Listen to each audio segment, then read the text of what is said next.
so the big reveal. Thanks to anyone who watched and commented saying what they thought was what. I'm referring to the video That Sounds Digital, which I put up yesterday. And in that video I had 3 clips. One, well, I said it was an HX dump and neural DSP plugins. I didn't say how many of each there were.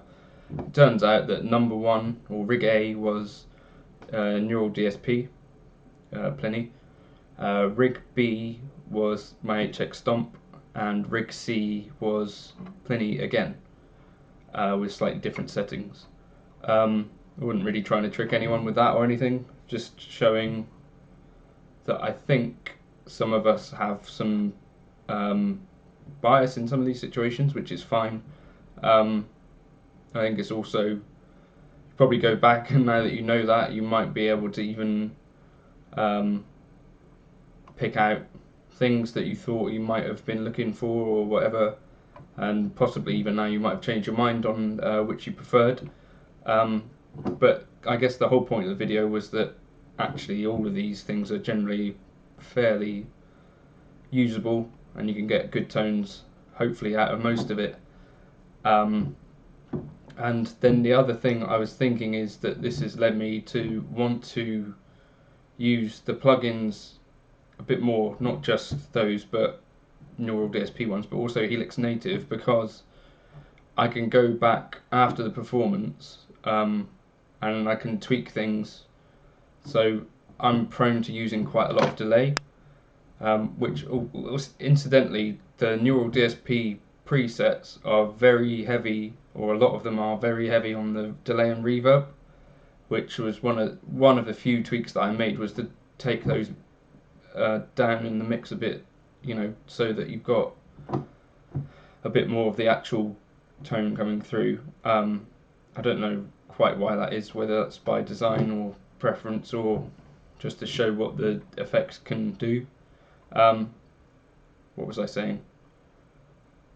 Yes, so I want to make some more use of like Helix native, just because if I'm recording and in the moment I think, oh yeah, that sounds good, and then I come over to the actual computer and I'm editing or putting things together and mixing, and I think, oh, actually that delay is a bit too pronounced, or there's not enough reverb, or there's too much reverb, or I'd have preferred it if the delay was actually in time rather than out of time. All these things are stuff that I could come over to the computer and I could go, alright, I'm going to tweak that a bit, or I'm going to change the presence a little bit, or I could try different IRs, and I think that's probably a slightly, potentially a better way to do things for me. So although whilst I'm recording I'm going to have to use an HX dump or a Kemper or something so that I can have that instant feedback of a guitar tone coming back, because if I use plugins there's a little bit of latency which is throwing off my timing, which is why I can't do that at the moment. But yeah, that's what I'm thinking. Anyway, thanks for playing along, and if you could do the old like and subscribe thing, that'd be cool. And also if you could let me know in the comments what sort of comparisons you might want me to do. I'm not sure if they've actually released what any of the amps behind the neural DSP are supposed to be, or whether they're unique, or so maybe someone could let me know that, and then I could actually go and say, well, these are some tones from comparative models or whatever, amps.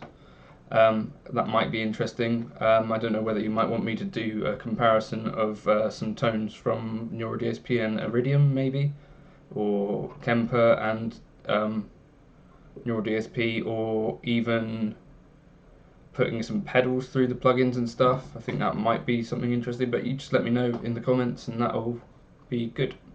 Thanks for watching.